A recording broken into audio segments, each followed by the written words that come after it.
While Europe was busily engaged in internal strife in the early 17th century, bands of seasoned pirates from North Africa used this opportunity to set sail under an Islamic flag on a long voyage into the North Atlantic. Sailing past the coasts of Western Europe, they headed for the islands of Ireland, the Faroese, and Iceland. This is the extreme point reached in the Islamic expansion into Europe. Attacking and pillaging unsuspecting communities, the raiders made off with anything of value, as well as taking prisoners whom they sold into slavery and demanded high ransom for their release. Many of the captives were converted to Islam, but a fair number would in time regain their freedom and manage after great hardship to find their way back to their homelands. This is called the maritime jihad. This is a jihad, and the jihad is a holy war for the faith.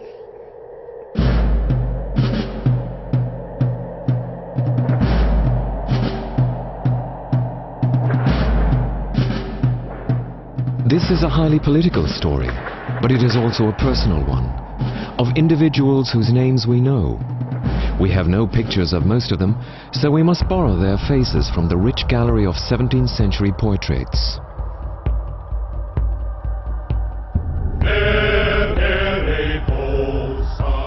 We also relate in word and image the story of the many local tales relating these remarkable events. This is very much a living history in the regions where they happened.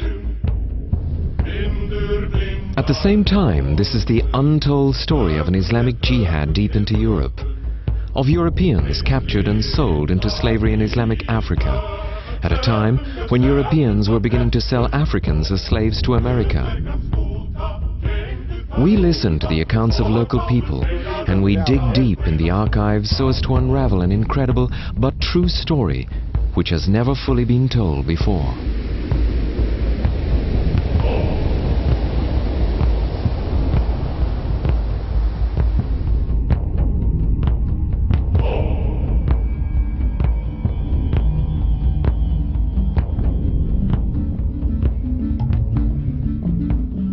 On the 20th day of the month of June 1627, there came sailing from the south to the tiny settlement known as Grindavik in Iceland, one Turkish warship.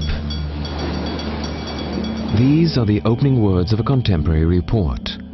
The raiders concealed their identity, pretending to be German whalers blown off course, and managed to take prisoner 8 men who had rowed out to their vessel. They then captured the Danish merchant vessel in the harbor, all without a single shot being fired. The raiders then made their way to a neighboring farm, where they captured the entire family. Then a neighboring relative appeared and attempted to come to their aid. His name was Hjalmar, and he is the celebrated hero in this, our story. His praise is sung in a poem composed in Latin, detailing his exploits and read here on the battle's very site. Ergit in armatos set solus, robore Hjalmar, inclitus adquanimo, lauda utro quetari. Quam victor, campo, cede potitus erat, tum prim ex sanguis per plurima vulnerabacto, hoste, sed invicto, pectore prociterat. The earth was stained with blood, and according to a local legend, where Christian and heathen blood blended, a rare type of thistle grew. Today this thistle is still to be found at a particular spot in the little fishing village of Grindavik on Iceland's southwest coast.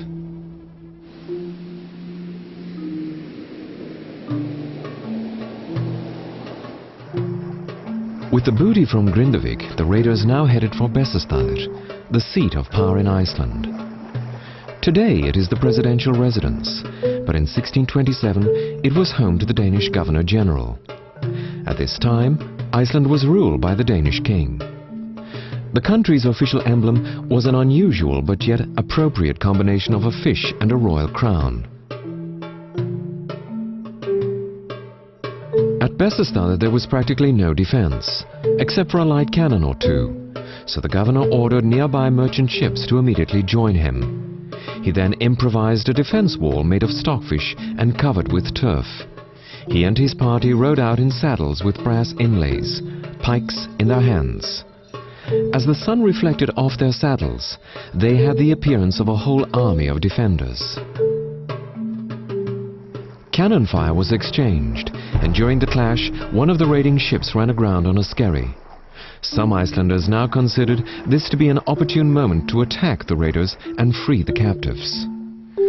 Til að gera áhlaup hér að sönduðu skipi þarf að manna opna árabáta og róa nokkur 100 metra gegn skothríð og ólíklegt að nokkur maður kæmist þangað lifandi. Svo jafnvel nú á dögum með allan þann útbúnað sem víkingasveitir hafi verið að búa ekki útlit fyrir að hægt hefði verið að gera neitt til að frelsa þessa fanga. And so the captives were not freed. But the situation did force the Turks to turn tail and disappear.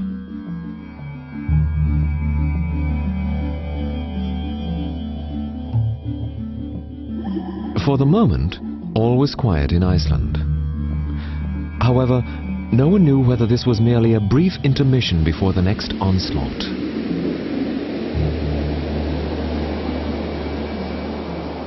On Thursday, July the 6th, people at a trading station on the eastern coast of Iceland were totally unsuspecting when early in the morning a mysterious ship dropped anchor in the bay.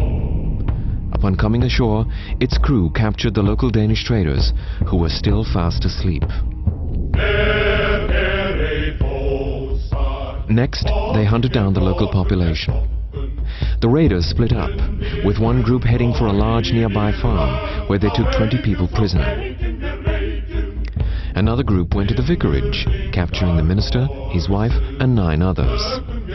They herded these people all the way to the inner end of the fjord, where they left those who could go no further, bound hand and foot, and drove the others out along the northern shore.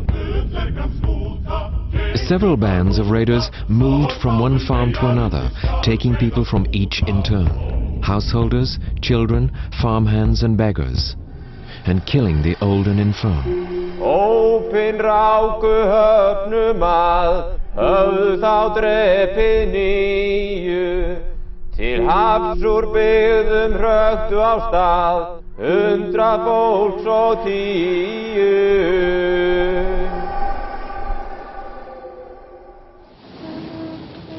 The raiders were called Turks at the time and have been ever since. Throughout Europe in former centuries, the term Turks sometimes signified warriors of the Turkish Empire, but most often it implied any follower of Islam.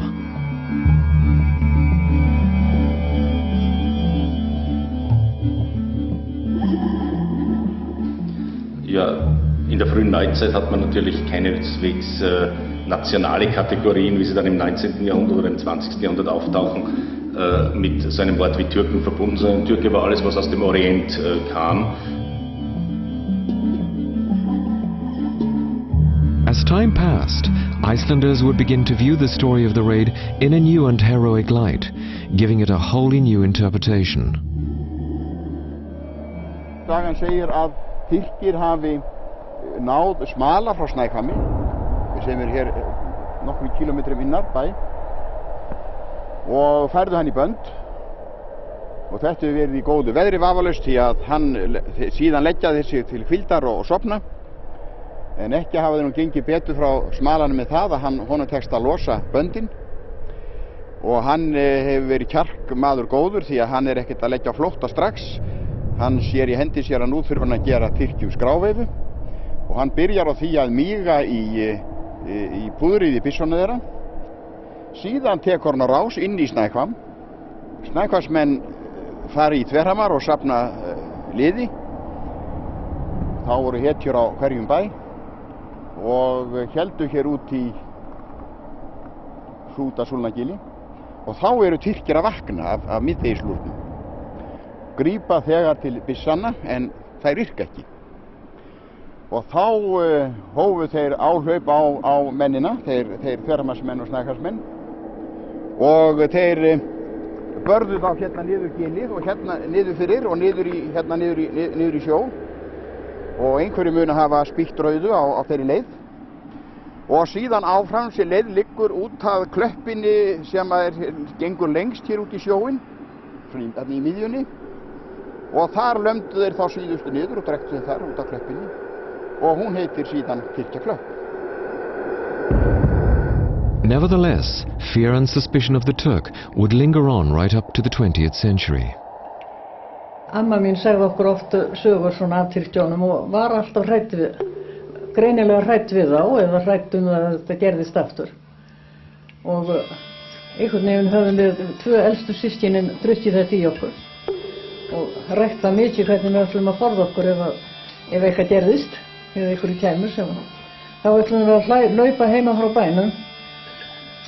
Svo ætlum við leið við værum horfin inn fyrir brúnina, hlaupa ofan eftir klettinum, ofan á fossáni, stökka ofan í hér, fram af svona auðvitað það mannhæða þá stalli og stjórna okkur þar inn í hellir sem sömu megin og þar skap ekki nokkrum að fundið okkur, hvorki sér för eftir okkur eða við bara, Tyrkirnir hefur haldið við hefum bara drekkt okkur í ánni því að þetta í ljótu og svona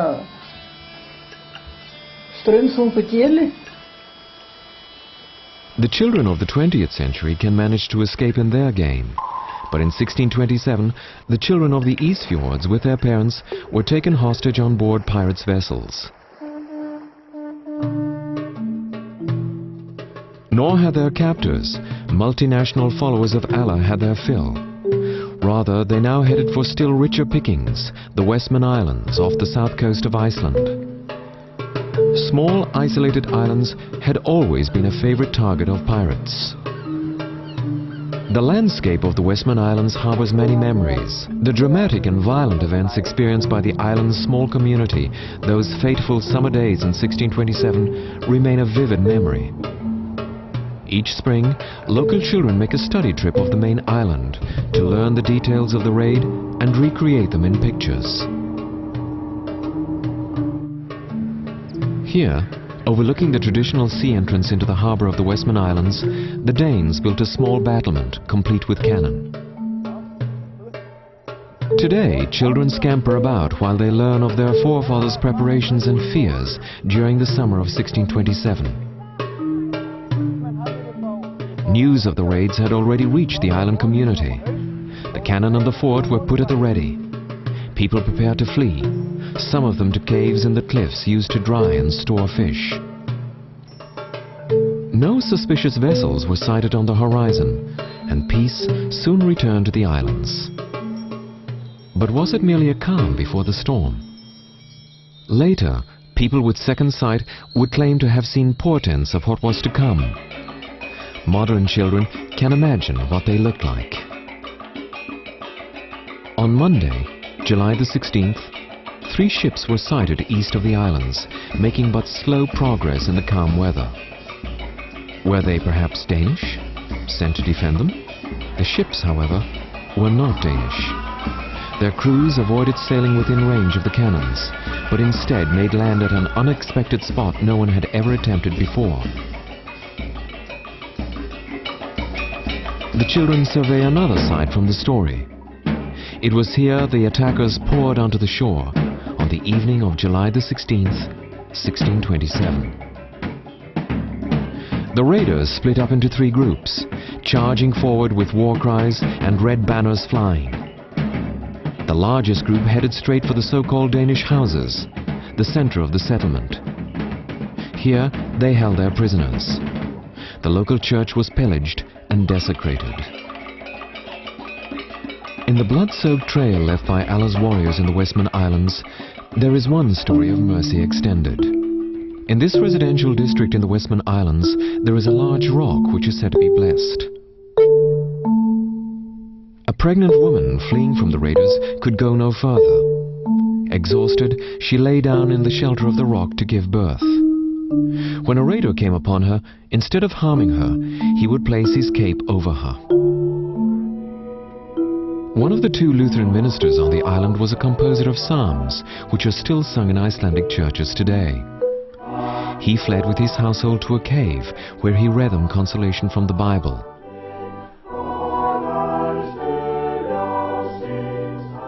Blood began seeping through the roof of the cave when the raiders slew an elderly member of the minister's household who had ventured outside.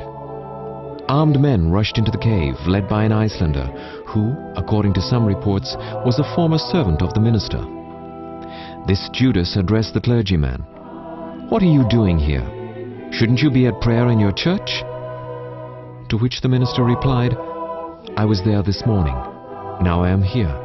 And this evening I will be in heaven by God's will, and not yours." The traitor struck him 3 blows so that his skull split asunder. His wife then unwound the trappings of her headdress to bind his head, but the attackers forced the family away from the body and herded them in the direction of the Danish houses.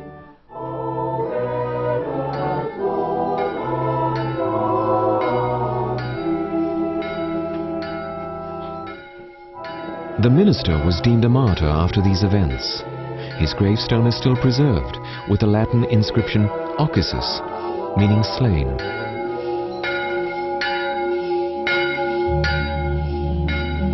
On Thursday, July the 19th, 1627, the soldiers hauled anchor and set sail, firing their cannons in celebration of a successful raid. The local church stood in flames, as did the Danish merchant houses, where the old and infirm were burned alive. In all, about 400 prisoners were taken captive, which accounted for almost 1% of the Icelandic population.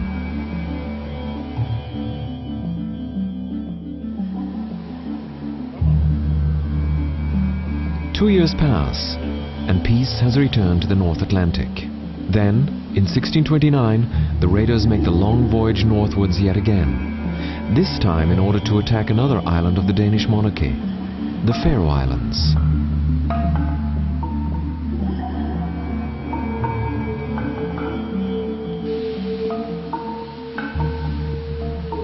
Detta gråt kanna, og det viser til at dette gråt ur Norr-Afrika, ur Atlasfjällen og tverstur Algier. Så det ikke førskråt. Og barlasta gråtet det ble brukt som kjølfeste av skipen og for å ha stabiliteten i orden. Og sagnen sier til at her kom jeg land til Kvalpa, som lever greit fra. Og presteren som tar være leire, han kallades for Paul Rasmussen. Han skulle røye til strandar av samtalen her omstående. Og han hei så en luttla son vi som var 20 år gammal. Og han ser en av oss her arabarne litt knæ og bia, og han får a flenna. Og han og bia helst til han vil Mohammeds mævor. Og tar ville så teka dronjen, men papen var kvikk og prester og tog han opp på hesten og så var stavin. Han ble så eldur inne i jøgna dalen her. Og papen som var i hesti, han var sånn nega undan, han fikk så krokk var dronjen i mittel tvær steinar. Men han hei en reian kappa her og han ripa igjen av seg og helt så fram. Men ein av turkene finner et her klæje, klæde og iske og kjem for boi her som dronkeren ligger krokkvaver, og han held sjående til papasøyn.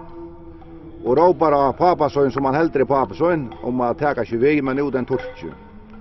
Og tar tog så dronk. Og det ble så illevier, men det var inne i Kvalpa. Og så sier sangen at 2 av skipene får land her vi til venstre, som også råp under hundajog. Og andre sangen sier at Anna av 2 må for her. 300 manns skulle så dodja. Og her skulle litt gruner her omanfor jokken, som også kallar Gjørasonten. Og ta jeg var over det kursusver for en fjøret, det holdt russ og en sjøgjennom. Ta så man tydeliga dessa hedjanen, tikkvarna som må säga, som åker råpa äntan det är för turska gravna. Prestasonen, han var en av dem som gikk bortur illa døye ta i skipene for i land. Og sagnen sier til at munneren og var skåren atter og øyrene var skåren av dronjen. Men papi han ble så ører i høtten og svekker. Og han var så bare prester i Kvalpa 1 år etter alt. Og i 1630 måtte jeg legge fra seg som prest. The raiders' booty included over 30 captives, women and children exclusively, as well as sheep and other valuables. 6 men lay dead in their wake.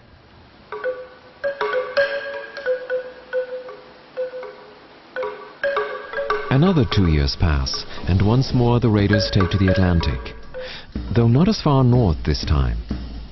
In mid-June 1631, they steer their ships in the direction of Ireland. On June the 19th, a small ketch crosses the path of the raiders, off Cape Kinsale. Its skipper, a man called John Hackett, was ordered to show them the way to Kinsale. Hackett explained that the town was well defended and advised them to attack the nearby village of Baltimore instead. All full of love and peace and rest, his daily labours o'er, upon that cosy creek there lay the town of Baltimore. And so the raiders sailed to peaceful Baltimore, casting anchor just outside the town's natural harbor late one evening. After sending out a party of spies, they made everything ready.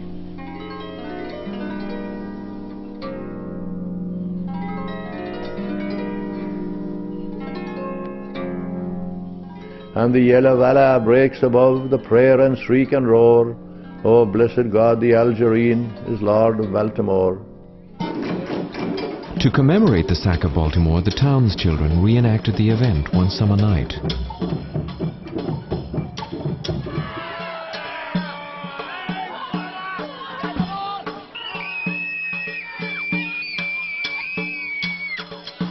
This included the fate of the fishing skipper Hackett, who directed the raiders to Baltimore. The raiders allowed him to go free as a reward. However, an English court would later sentence him to death. The image of the sack of Baltimore was very much influenced by a 19th century romantic poem written by one of the great leaders of Irish nationalism, Thomas Davis. He composed the poem in 1844, and he hadn't ever been here, but at the time I wouldn't say there were any Irish historians as such. It is always an adage that the victors always write history, and the Irish weren't in that situation, not for another century. The approach was to try and restore the dignity and the vision of Ireland that Irish people would like to have of a nation. And so any time he came across a story, he would romanticize it and give us a noble setting. Midsummer morn in woodland eye the birds begin to sing. They're seen at now the milking maids, deserted is the spring. They dash to sea and pass Cape Clear, and saw 5 leagues before the pirate galleys vanishing that ravished Baltimore. Though recorded in 19th century verse and performed as a children's pageant in the 20th century, the sack of Baltimore is a little-known event in Irish history. Rodana Vioga Harlan says Narahanik Algerians and so action and Fanak will chat talk the food na tira capum Tush Garhanig na Lucklanig agus na Sassanig agus Gaxais in a Gaheran near Winchester and Cudelit and Tier Ak Leduna Shiad. Skila and Anavio the Togo Misha Malaklia agus near Vanolis Gamarialer Shaka de Garhanig and Sock and Kona Henuna Shiad. Ta Taktarna Timple and Coing and saw the Algiers is anamda agus sin in Kiador Arcola Aenrod Marialer nor Kutsastakanson the Vifogrer and Fala Marialer agus the Curse Kester Mintina Harte agus sin in Kiad Olas Viagumsa Marialer and Skiel.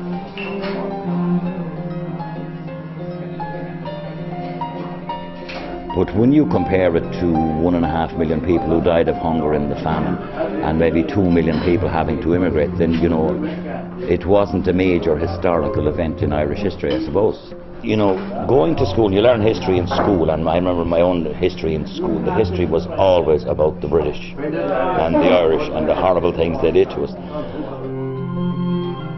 What eventually happened to the wretched and forgotten captives from Ireland when brought to Africa? The Irish poet Thomas Davis gave us a portrait of one maiden from Baltimore who had, when in Ireland, a sweetheart in the nearby town of Bandon. She had become the property of one of the elite of Algiers, the Dey of the city. The maid that Bandon Gallat sought is chosen for the day. She's safe, he's dead. she stabbed him in the midst of his array. And when to die a death of fire that noble maid they bore, she only smiled, O'Driscoll's child, she thought of Baltimore.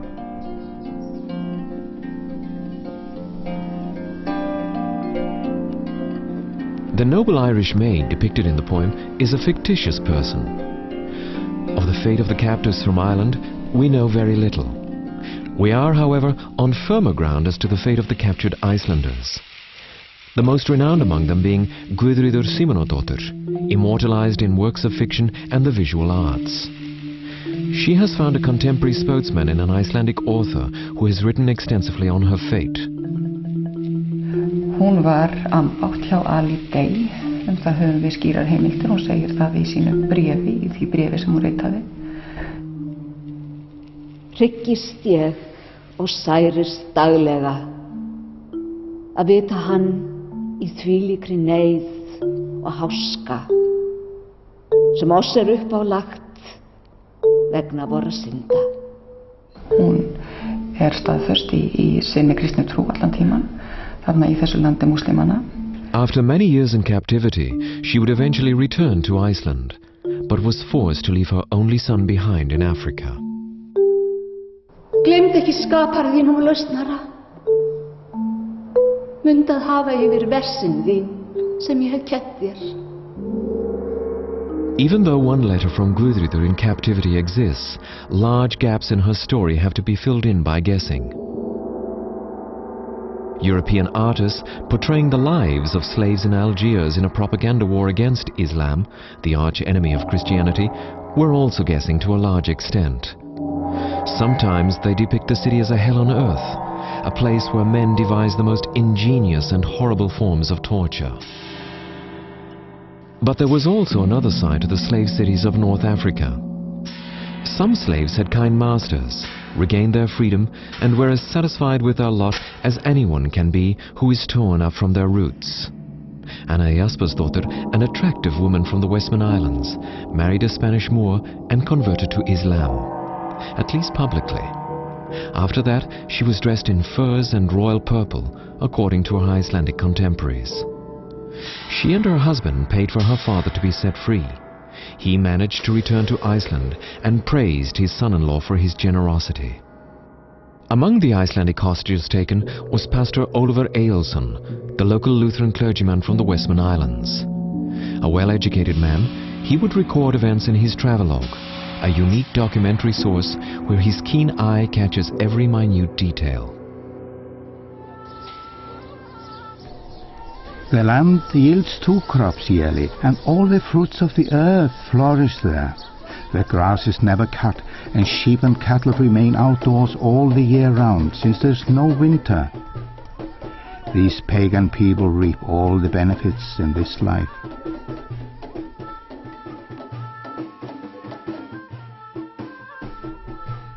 The town is very narrow at the upper end near the mountain, and very long and wide at the sea. The marketplace is a square built up of bricks, and the ground is paved with stones, which I understand is washed every day, as are the main houses, sometimes as much as 3 times a day. This marketplace is next to where the local king has his seat.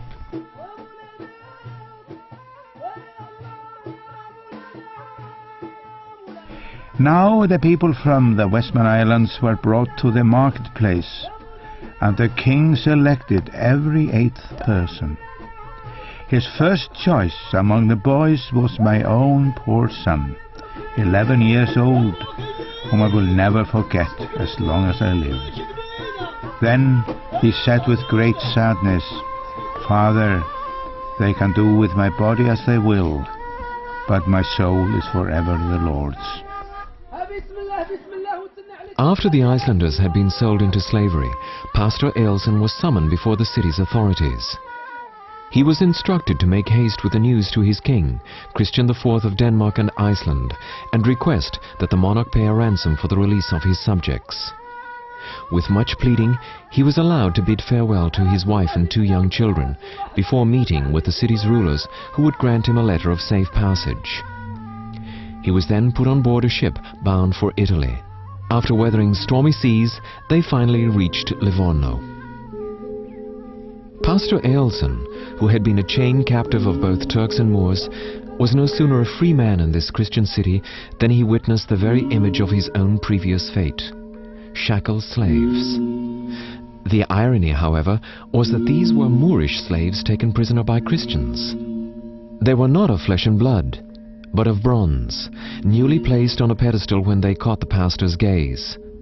And there they are to this very day, strikingly real. No doubt they left a deep impression on Pastor Ailson. These lifelike figures were replicas of a Turk and his 3 sons who had wreaked great havoc on Christianity. In stature they were like giants. The town's duke had conquered them in battle and had had their figures cast in memory of his victory. His image stands over them sword in hand.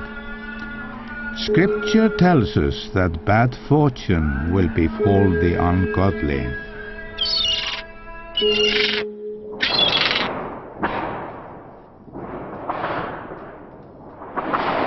Traveling through a turbulent Europe ravaged by war and plunder, Pastor Ailson finally reached his destination, the capital of his kingdom.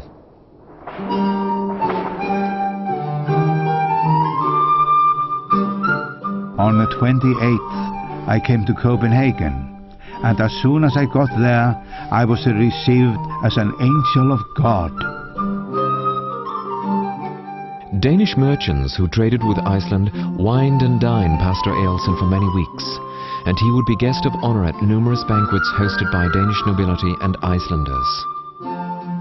Nowhere is there better beer to drink and food to eat than in Copenhagen. Icelandic travelers still enjoy the city's hospitality, and Pastor Ailson is still a source of interest to the city dwellers. This group of people has come together to discuss the publication of his fascinating travelogue and learn more as to what kind of person he really was. Uanset han drager gennem Europa under 30-årskrigen, hvor der er pest og kolera og slåskamp alle steder han kommer. Han har ingen penge på lommen, han kan kun islandsk, og alligevel så kæmper han sig igennem og når sit mål. En meget, meget imponerende skikkelse. Meget imponerende.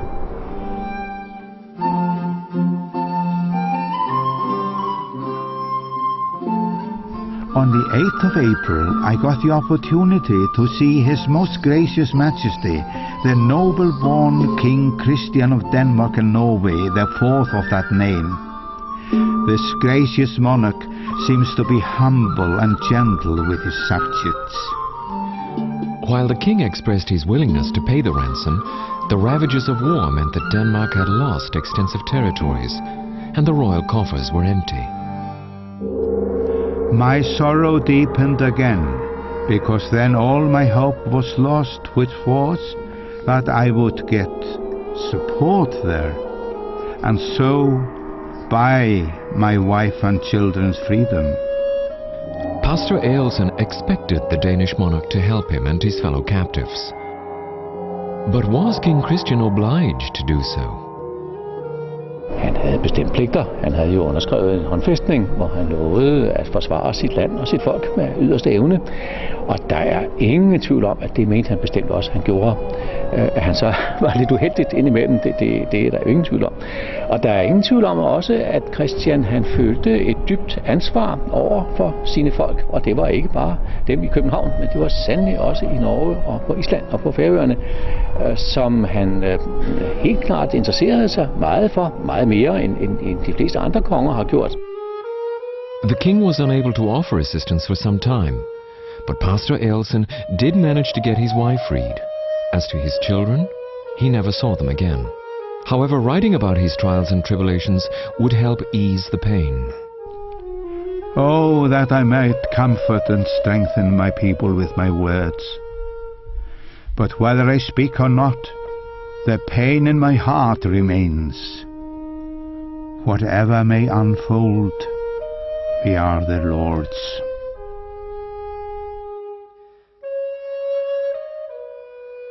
Danish subjects, church and monarch made a concerted effort to raise the ransom money needed to free the Icelandic captives, or at least those willing to accept this. The Faroese captives were not as lucky. When the same monarch requested them to donate ransom money, Faroese officials responded that they lacked the means to do so because of poor catches and hard times. Nothing more was heard of the captured Faroese. The captives from Baltimore had even less hope. The English Admiralty would pay no ransom, no redemption money. They had set in stone no redemption. So the 100 people from Baltimore were left to their own devices. As to those deserted by their home governments, what opportunities do they have in the Islamic countries of North Africa?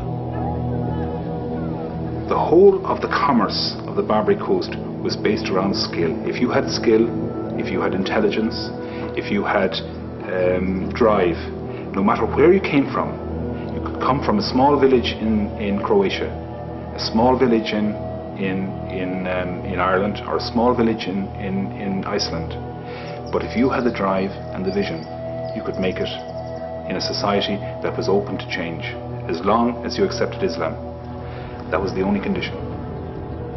We are going to follow one of these skillful Christian Europeans who cast the dice and transformed his life and indeed the lives of hundreds of others by renouncing Christianity and embracing Islam. He is specifically chosen because he is the leader of the raids on Iceland, the Faroe Islands and Ireland, the leader of the Atlantic Jihad, one Murat Rees. A Dutch sea captain has researched Rees's maritime career. And yes, the jihad leader was of Dutch origin. His original name, Jan Janse.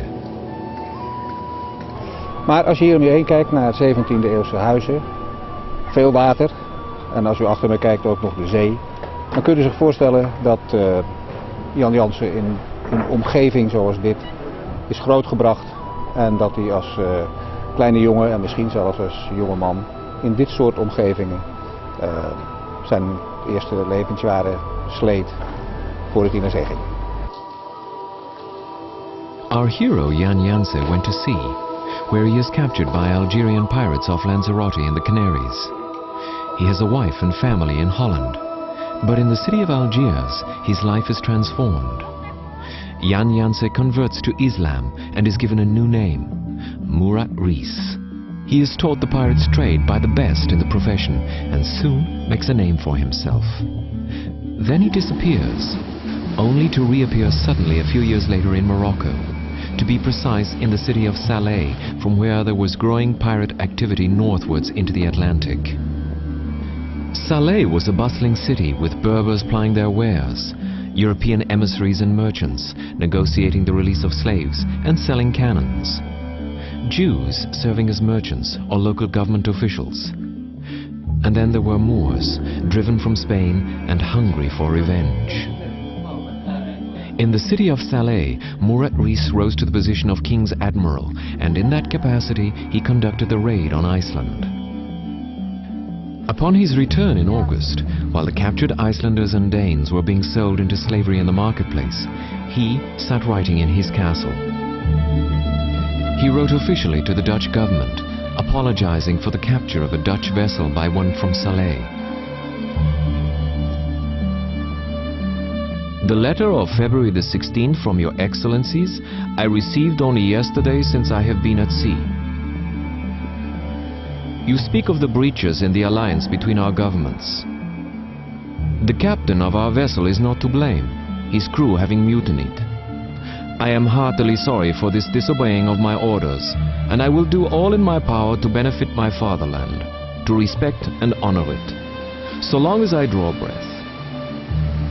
I do not know how events will develop here in Salé, since the townspeople are in revolt against their king. As to what the future may hold, only God can say. Your entrusted friend, Murat Rees. But why did the raiders from North Africa venture forth on a voyage into the North Atlantic, a voyage taking months, when they could have continued their profitable raids along the coast of nearby Spain? Well, For one thing, Spain was no longer an easy prey. At considerable cost, Spain had now fortified its southern shores against attacks from North Africa. Pues tenemos aquí delante nuestra una de las cientos de torres vigía que a lo largo del siglo XVI y durante unos 70 años se hicieron construir para defender a los pueblos de la costa de constantes ataques que venían de la costa de África, de los piratas moriscos. And then there were more fundamental reasons why the Muslim corsairs would take to the Atlantic Ocean. The Barbary corsairs and other Muslim sea powers could only operate on a limited scale in the Mediterranean, in the Red Sea, in the Persian Gulf, in the Indian Ocean. The Atlantic was beyond them. Until the beginning of the 17th century, when the rulers of England and of Holland, who had previously been at war with Spain, decided that the time had come to make peace. The Spaniards recognized the independence of the Netherlands and gave up hope of conquering England, and peace was established, with the result that the buccaneers and privateers who had flourished in the time of Queen Elizabeth of England and various rulers of the Netherlands suddenly found themselves out of a job. They were no longer heroes, they were pirates. And instead of being knighted, they were in danger of being hanged. So many of these decided that their profession was more important to them than their religion. Their profession, they professed piracy. So many of them went to North Africa, changed their religions, and instead of being Christian buccaneers, they became Muslim corsairs. And that gave the Barbary corsairs what in historical terms one must call a brief episode of operating in the Atlantic. The brief episode of Atlantic jihads in the life of Murat Reis, the king's official pirate, was over. He had survived countless raids in different waters. He had been taken prisoner by Christian pirates from Malta and had his ransom paid. Now on in years, he served his Moroccan king in a comfortable position in the little town of Oualidia, today a holiday resort. We have come to pay him a visit in what remains of his castle. Yes, we are sure that this is the dwelling place of Murat Reis, Dutchman become Moroccan, Christian turned Turk, raider of the Atlantic, leader of jihads. And how do we know this? By a fortunate turn of fate. A ship's journal reveals the secret to us. The journal was kept by a professional painter during an official mission by Dutch emissaries to the Moroccan coast in 1641. Also on the mission was Murat Reis's daughter, Elizabeth, from his Dutch marriage. By yet another fortunate turn of fate, this journal is still well preserved, if you only know where to look for it, namely the National Library in Vienna. What is even rarer, it still has the original drawings made by the keeper of the journal. When father and daughter meet, the writer is touched by the scene. He sailed towards us, resplendently sitting on a mat with silken pillows around him, surrounded by servants. He was shown to the ambassador's quarters, where his daughter was already waiting, and when they saw each other, they burst into tears. But what was to become of Murat Reis, the notorious pirate leader? The last we know of him in historical sources is that he is residing comfortably in his castle with his daughter. And as to information elsewhere? Well, let's try the internet, which reveals all the secrets of modern day. Type in his Dutch name, Jan Jansen, and Turk. American genealogists can tell us that a son from his Moroccan marriage emigrated from Salé to America and established the family line known as Van Salé. The cream of this line includes such renowned figures as Humphrey Bogart and Jacqueline Kennedy.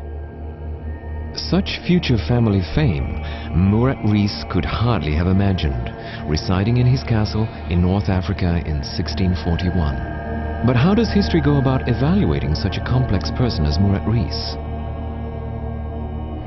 Ik denk dat ik u wel kan vertellen dat het zijn van kapitein op een kaperschip of op een piraat natuurlijk nog wat harder was dan op een gewoon schip. De mannen die daarop voeren, die waren natuurlijk niet van het zachtzinnigste soort en waren graag bereid om een nieuwe kapitein te nemen als die niet deugde of als die ze niet van voldoende pecunia kon voorzien.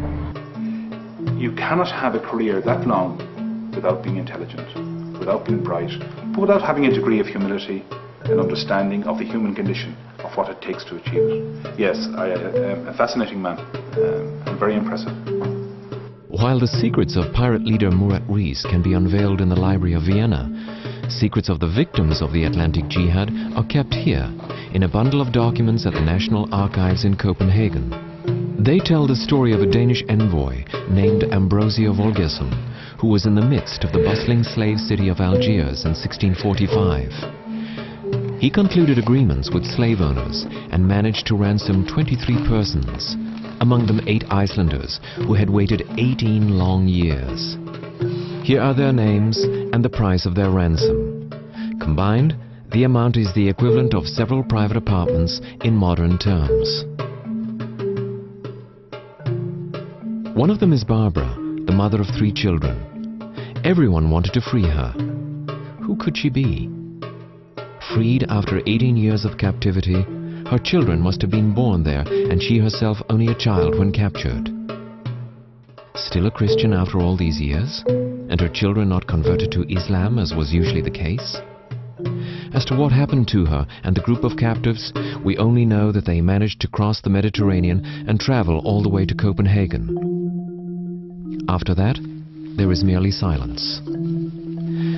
But we do know quite a bit more as to the fate of Ambrosio Volgerson. So many ransom contracts had been concluded that there was not sufficient money to free all of them. Ambrosio had to borrow money. His loan collected interest, and until it was paid, he could not leave. He himself was held as security, together with several of his countrymen. Ambrosio Volgerson's trials and tribulations can be traced in letters written to his superior in Spain. He both despised and feared the Algerians, whom he generally referred to as dogs.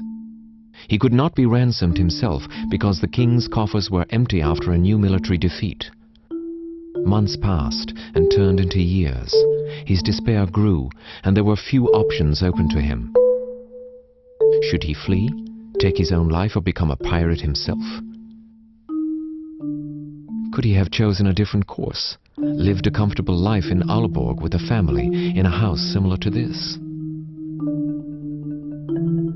Finally, the Danish king's Mediterranean mission is officially ended, leaving Volgerson behind in captivity, suffering and uncertain as to his fate. The tragedy of Ambrosio Volgerson would continue. For his entire life, he could only dream of an angel who would free his chains and lead him along God's path. Envoy Volgerson abandoned in a debtor's prison, captured villagers from the Faroes and Ireland, forgotten by their countrymen, a dark-skinned Moor chained to a pillar. Had the Saviour not suffered for these and others so sorely tried?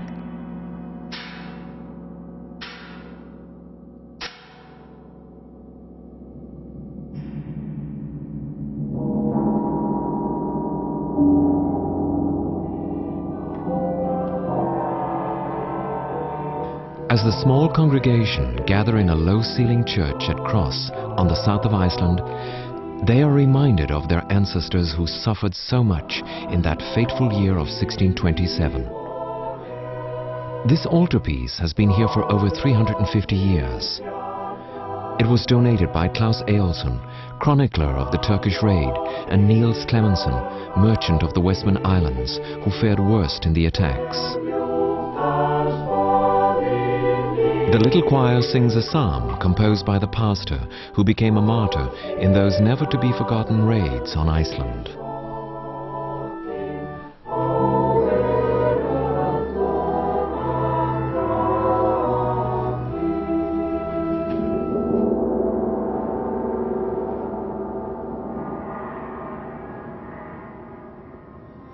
Að þjóðin hefur á vissan hátt fyrirgefið þessa atburði með því að gera þá hluta af menningu okkar, sögu okkar, minningum, kvæðum. Og við sjáum hvernig fólkið í byggðarlögunum í kringum landið þar sem þessir hörmulegu atburði gerðust hafa gert söguna að sinni sögu. Og á þeim tímum sem við lifum, þegar við fréttum hörmungar, árásir og morð á saklausu fólki, þá felst líka lærdómur í þessari sögu. Að það ekki hefndin sem lausnin. Í henni ekki skjól. Heldur það siðmenningin, það sem að felst í vitund þjóðanna, sem ein getur læknað þegar tímar líða, þau sár sem eru veitt.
Skaldbreiðar